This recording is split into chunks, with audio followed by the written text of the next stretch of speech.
G'day folks, it's Glenn from Medical Gas Solutions. Just thought I'd make a quick informal video on how to leak test these 2122 intersurgical circuits that we sell. That's the packet there. This circuit is for your non-rebreathing patients, and it has a safety valve on it as part of the built-in as part of the pop-off. There is another brand similar where this testing procedure will work with a similar type, where this is blue and yellow from memory, different brand, same sort of idea. So basically I've got a cylinder here connected. This is going to take the place of an anaesthetic machine, so just excuse me for the purpose of testing, just pretend this is an anaesthetic machine. This is going to be our means of putting some flow into the circuit. Just turn that off for the moment. Basically, how do you leak test it? Right, here is the way I do it. There's numbers of different ways you can do it, but this is the way I find is the most effective. Basically, using the oxy-flush button or the oxygen control, put in a flow. You can put this red cap that comes in the packet on there to save me putting my palm on there. Put a decent flow in, and the bag should start to rise. Right. Need to establish what is open and what is closed on the pop-off. Right, that's full and that's blanked off, and it is not exploding or flying off. We've got a flow going in there into a dead end. So why isn't that breaking or pulling off? That's because this relieving pop-off, it's a safety valve. It's designed to prevent barotrauma. This circuit has pediatric children in mind. Sorry, double up in terms, so it has children in mind. So it has a safety valve. So even on closed, even when it's dialed up to closed, it will relieve at a certain pressure. So that's why it's holding at a pressure and not blowing the bag up. What does open look like? There we get the creases in the bag immediately and the pressure drops. So we know that's open and closed. I tend to relabel these because I don't like the graph, but that's up to you. It's the only thing about the circuit I really don't like is that graph. So we know it is relieving because we've got a flow going in there and it's holding it full without blowing it up. And then we know that empty works as well. So the dial is moving beautifully and smoothly, and it's relieving as well. When it's on closed, it is actually relieving the patient at a pressure.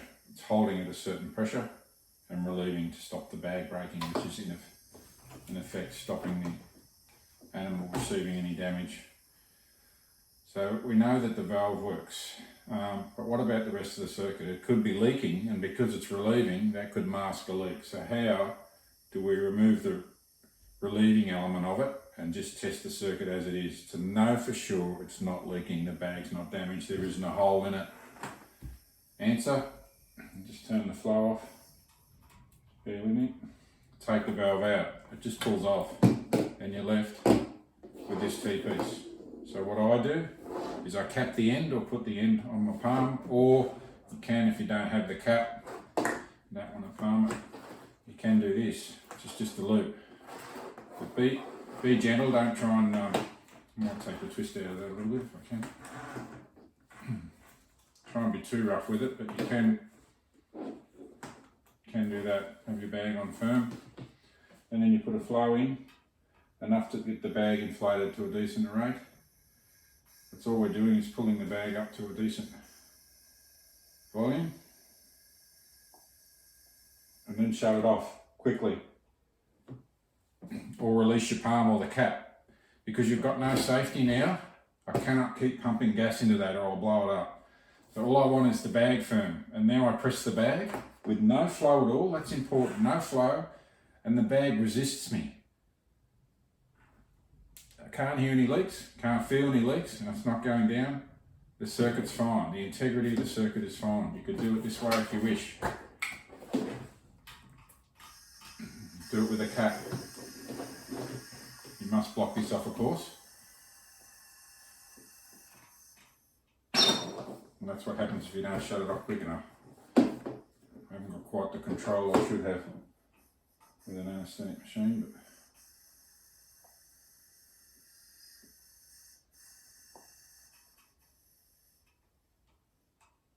right, there we go, that's a bit better management. Now holding that closed, with the circuit in its normal, squeeze it, definitely not leaking. Okay, so what have we established? The circuit isn't leaking, but with the valve on, the valve is opening and closing like a true pop-off, and as a safety pop-off, it is also relieving on extreme pressure.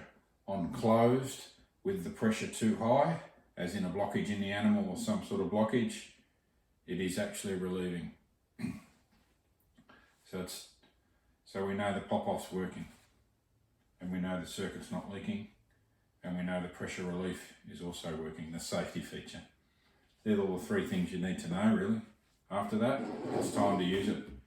If you found a leak of the bag, you would check the bag first, you would check that the circuit's together well enough, you would check that the end is on the machine well enough, you would check your caps well enough on, and this is on. This is just a monitoring port or for aerosol drugs. You would check that or eliminate it. You can take it off. So that's what you do. If you do find a leak, you start with the basics, small things first. It could just be the bag. It could be how it's pushed on together. Have I got my cap on right? Or if I'm using my palm, did I have it right? Is it connected to the machine right? Those sorts of things first.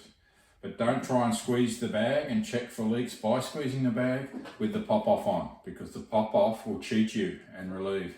Do it without the pop-off, and then do it with the pop-off if you're testing the pop-off. But to leak test the circuit, please remove the pop-off from the equation. I said at the start of the video, there's other ways, and people put a bag on the other end and have two bags. There's no need to have two bags. You can do that, there's just no need. The other thing people may have is a test gauge.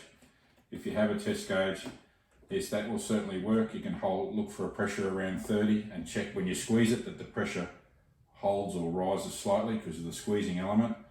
That's a reference, that's fine. But once again, you've got to have the pop-off removed if you're going to do that, because then you'll lose pressure on the gauge and think there's a leak, and it won't be. It'll be the pop-off relieving. So the same principle applies. If you're going to use a test gauge to check it's leaking, you have to remove the pop-off to do the full leak test, and also check the pop-off itself would be good advice, so that you know it's opening and closing and relieving. Since you've paid for a circuit with that feature in it, you want to make sure that feature's working. Thanks for watching. I hope this is of some help. Email me any questions you've got or anything you think I've missed. Yeah, thank you so much.